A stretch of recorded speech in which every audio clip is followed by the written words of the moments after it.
Goeiemôre, Corpus Christi Emmanuel. Vanoggend wil ek met jou gesels oor die tema, eintlik van veroordeling. En die Engelsman sê het soveel mooier, condemnation. As ek in Johannes 8 lees, dan lees ons van die vrou wat gevang word in oorspel.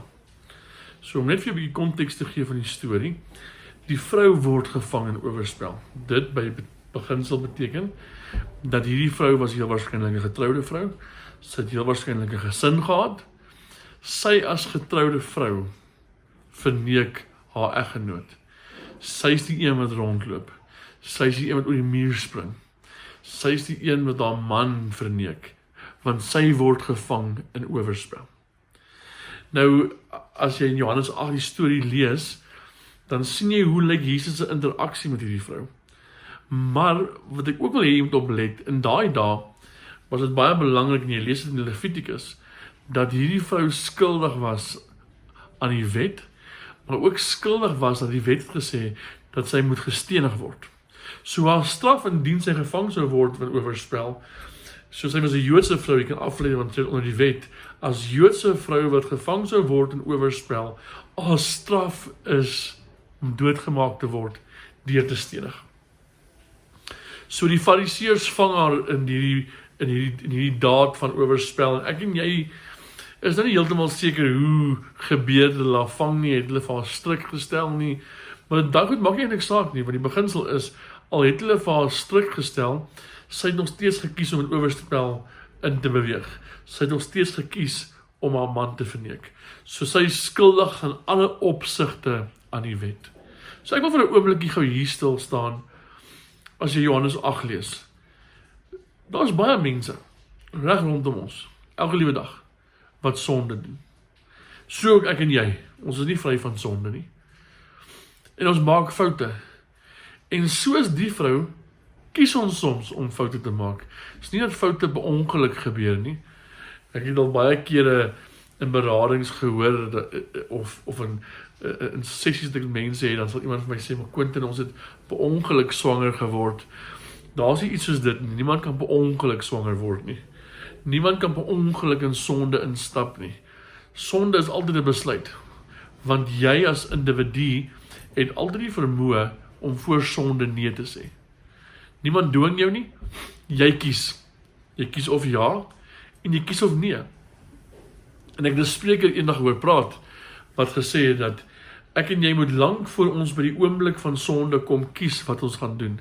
Maar in geval van die vrou het sy nou gekies. Sy het gekies om sonde te doen. Sy het gekies om haar man te verneek. Sy het gekies om skuldig te wees aan die wet. Alles haar eie keuses. Soos ek en jy in vandag se wêreld sou lewe, so ons mekaar gesê, dis 'n slegte vrou. Wat 'n vrou kies om haar man te verneek? Kan tog nie 'n goeie vrou wees nie. Wat 'n vrou kies om skande te bring op haar gesin? Wat 'n vrou kies om veroordeling te bring tot huis, of nie veroordeling nie, mense wat na huis kyk en sê, of na haar kyk en sê, yesterday, maar jy is sleg, hoe het jy so goeie man so sleg aangedoen? So dis hoe ek en jy na die saak sou kyk vandag. Hoe sou ons so vrou hanteer? Wat sou ons met so vrou gemaak het? So in hierdie konteks vang hulle haar, sy is skuldig, en hulle bring haar na Jesus toe, onthou sy is skuldig, om te kyk wat hy met haar sou doen. Want hy is die koning van die konings, die Here van alles gemaak het. Hy is Jesus Christus wat nog vorentoe sou sterf van die kruis vir my en jou sondes. En dis vir my indrukwekkend hoe Jesus hierdie vrou hanteer. Toe hulle hom toe bring en sê, Here, ons het hierdie vrou gevang in die aksie, meneer, ons het hierdie vrou gevang in die aksie van oorspel, wat sê iemand vandag gebeur? Sak Jesus af op die grond en hy begin skryf. En hier moet ek en jy vir 'n oomblik vir mekaar sê, ons weet nie wat hy geskryf het nie. Maar hy sê die volgende, hy sê in vers, spesifiek iets op in vers 7, in vers 8, laat hy wat geen sonde het nie, die eerste een wees, wat 'n klip gooi. En wat Jesus hier sê is, as jy laat die onskuldiges haar doodmaak. Maar as jy skuldig is aan sonde, beweeg weg. Laat val jou klip. Eers hierdie skrif het my so 'n bietjie aangekla hierdie week. Want Hoe baie mense ken ek in die kerk wat sonde doen? Hoe baie mense ken ek in die kerk wat foute maak? Hoe baie mense ken ek in die kerk wat swak besluite neem? En dan het ek gesprekke oor hulle. Dan sê ek, "Jesus, kan jy glo daai persoon? Kan jy glo daai persoon?" En eintlik moet ek vir myself die vraag vra, het ek dan 'n Jesus hart? Dra ek Jesus hart? Want Jesus die een wat kan veroordeel, Jesus die een wat kan sê, luister, jy het verkeerd gemaak, hy kom na hierdie vrou toe. En al wat hy doen is, die heel eerste ding wat hy doen is, hulle wat oor haar sonde praat, maak hy stil. Hoor gou jy, sê ek vanoggend vir jou, hulle wat oor haar sonde praat, maak hy stil. Hulle wat goed te sê het oor die vrou, maak hy stil. Hoor gou jy kerk, ek en jy het nie 'n plek om oor mense se sondes te praat nie. Ek en jy het nie 'n plek om mense te bespreek nie. Ek en jy het nie 'n plek om mense skuldig of onskuldig te bewys nie. My en jou werk is die Jesus hart, om mense tot by die plek van herstel te bring, en nie om mense tot by die plek van veroordeling te bring nie. Daar sal 'n dag kom en 'n tyd kom en 'n plek kom waar Jesus en God gaan oordeel oor alle mense, maar dis die einde van die wêreld, dis nie nou nie. Die oomblik terwyl ek en jy nou nog leef, is ons in 'n plek van genade, en Jesus kom en hy sny veroordeling af van mense oor die vrou, en dan sê hy vir homself, vrou, waar is jou veroordelaars? Waar is hulle wat oor jou praat? Waar is hulle wat jou sleg sê? Sê, nee meneer, ek weet nie waar is hulle nie. Dan sê hy die volgende, mevrou, ek veroordeel jou ook nie. Mevrou, ek veroordeel jou ook nie. Hy keer nie haar sonde goed nie, want hy sê iets na dit. Hy sê, gaan en sondig nie meer nie. Hy sê vir haar, change your ways. Hy sê vir haar, staan op, word beter. Hy sê vir haar, wees 'n beter persoon, maak beter besluite. Maar eintlik al wat hy sê is, gaan en sondig nie meer nie. Hy is geregtig om te oordeel. Hy is geregtig eintlik om ook te veroordeel. Maar hy doen dit nie. Hy beskerm haar teen die veroordeling van mens. Jy sien, ek en jy word baie keer so vasgevang in veroordeling van mense. En moenie vir een oomblik dink, ek sê vandag vir jou dat jou verkeerde sondes vir jou daar of goed reg is nie. Ek sê net vanoggend vir jou, kom by Jesus uit, hy is die een wat herstel. Ek sê vir jou wat praat oor mense se sondes, bly stil, want as jy in die kerk is, as jy in Christus is jou werk herstel, versoening, regmaak, nie veroordeling nie. Ek en jy het nie 'n plek om mense te bespreek nie. Ons het 'n plek om mense te herstel. So die fariseërs, haar na die voete van Jesus toegebring het hulle gebring vir verdere veroordeling. Maar sy het genesing ontvang. Miskien is dit die manier om iemand te bring na die voete van Jesus toe.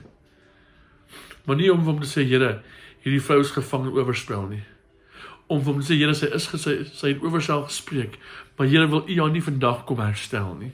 Wil U nie vernuwing in haar lewe bring nie. Is terwyl ek en jy leef en asemhaal en hier is dit nog nie 'n oomblik vir my en jou om herstel te bring nie. Nie veroordeling nie. Jy sien, veroordeling is die instrument wat die vyand gebruik om my en jou gevange te hou. Ons is veroordeling, sê ek en jy sleg, ons verdien nie Christus nie, ons verdien nie die lewe nie, want ons is in Christus en ons maak foute en ons is nie die beste nie, en hy ons vasgevang deur veroordeling, van sonde gebeur, want sonde is vir 5 minute, hy sonde van die vrou was 5 minute, maar die veroordeling van die vrou van mense was 'n baie langer bestek, en deur die veroordeling hou ons hou die vyand nog gevange, en later begin sy haarself vertel, dat dit wat die mense sê van my is eintlik maar die waarheid, en sy begin al hoe meer slegte dinge doen. Iemand het eendag veroordeling vir my so verduidelik, en ek sal dit nooit vergeet nie. Hy sê, veroordeling is die volgende, hy sê, jy het hierdie kar wat vol modder is. Hy sê, en omdat die kar al reeds vol modder is, waar jy nie om verder in modder te ry nie, want die kar is klaar vuil. Hy sê, dis hoe iemand voel wat veroordeel word. Hulle het nou sonde gedoen, en mense spreek sleg oor hulle, en die vyand veroordeel hulle. En dink, ag, die kar is nou maar klaar sleg, ek is klaar sleg, ek is klaar vuil, ek het klaar al die goed gedoen, hoekom stop ek? Kom ek gaan maar aan, want ek verdien in elk geval niks. Versus genade, wat jy kom skoon was en vry was, en ek weet nie wie sal onthou nie, maar as jou kar so skoon is, ry jy om potholes, jy ry om modderplasse. 'n Kar wat skoon is, wil jy skoon hou. Die oomblik as iemand genade ontvang en die genade beleef, dan wil hy in vryheid bly leef, want hy het skoonheid beleef binnekant hom. Dis die genade van Christus wat vry maak, en dit hou jou vry, as jy besef het van hoe groot die werk is. Maar die veroordeling van mense trek jou terug in die modder in. Sê, ag, ek sal maar net bly doen wat ek doen. Jy sien, Jesus kom na hierdie vrou toe, hy sê, vrou, ek veroordeel jou ook nie. Hy sê, jy mag gaan en sondig nie meer nie. Hy voeg genade by haar toe. Daai genade begrip wat haar vasvang en wat haar vry maak, lei na 'n lewe van vryheid toe in die toekoms. Kom ons skenk mense genade. Genade van vryheid. Kom ons spreek lewe. Kom ons bring hulle aan die voete van Jesus toe. Nie dat Jesus hulle sal veroordeel nie, maar Jesus hulle sal herstel. Kom ons spreek lewe oor mense. Kom ons verander ons woorde, selfs oor hulle wat verkeerd gedoen het, selfs oor hulle wat gesondig het, selfs hulle wat foute maak. Kom ons verander ons woorde, sodat ons waarheid en lewe kan spreek. Dis die weg van Jesus. As ek en jy sê, Here, maak my meer soos U, dan by implikasie beteken dit, dis iemand wat nie veroordeel nie, dis iemand wat herstel. Dis iemand wat nie afbreek nie, maar iemand wat opbou. Is dit wie ek en jy is? As ek en jy met hoereerders, as ek en jy met prostituie, as ek en jy met allerlei dergelike goeders te doen kry, daag ons op as die veroordelaars of daag ons op as die herstellers? Want as ons die hart van Jesus dra, ons opdaag as die herstellers. Irrelevant of jy met hulle lewenswyse saamstem of nie. Jesus het nie jou gevra om 'n opinie te hê nie, maar om mense te bring na Christus toe, vir herstel. Want solank hulle asemhaal, is daar 'n geleentheid vir herstel. Ek hoor 'n prediker sê, daar's altyd iets in jou wat uitroep na Jesus. En as jy iets in iemand kan kry wat begin uitroep na Jesus, trek hom na Jesus toe. Maar selfs die vrou wat nie uitgeroep het na Jesus toe nie, sy het nie Jesus gesoek nie, sy het oorspel gesoek, sy het sonde gesoek, selfs sy, toe sy hom ontmoet, toe beskerm hy haar teen die veroordeling van mense en sê vir haar, vrou, selfs ek veroordeel jou nie meer nie, gaan en sondig nie meer nie. Ons lees dit in Johannes 8 vers 13. Mag die waarheid wees van my en jou, dat ons in die herstel besigheid is van mense. Is kerk nie 'n plek waar mense moet kom, en sonde moet nie gehandhaaf word nie, sonde moet gedeel word nie. Kan ek en jy ophou om te veroordeel, en dit wil hoekom mense nie vrykom nie, want hulle beleef nooit genade nie, hulle beleef altyd veroordeling.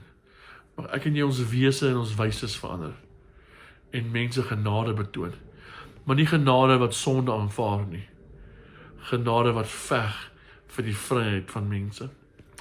Ek wil sê baie dankie vir jou betrokkenheid, baie dankie dat jy gee. En ek wil sê, ons gaan binnekort begin saai daar in die dorp, en ons wil graag 'n verskil maak in Witbank. In Witbank, ek spreek oor jou, jy sal 'n dorp wees, wat mense nog na roep en sê, hierdie is 'n indrukwekkende dorp. Ek spreek lewe oor jou.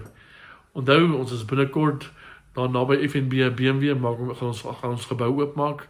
Hou ons dop, ons gaan binnekort 'n countdown doen na die opening van die gemeente toe. Ons is baie opgewonde om binnekort daar te begin, en nooi slank jou vriende en jou vriendinne om ons pots dop te hou, en sien jou binnekort. Die Here seën jou, en mag jy 'n indrukwekkende Sondag hê.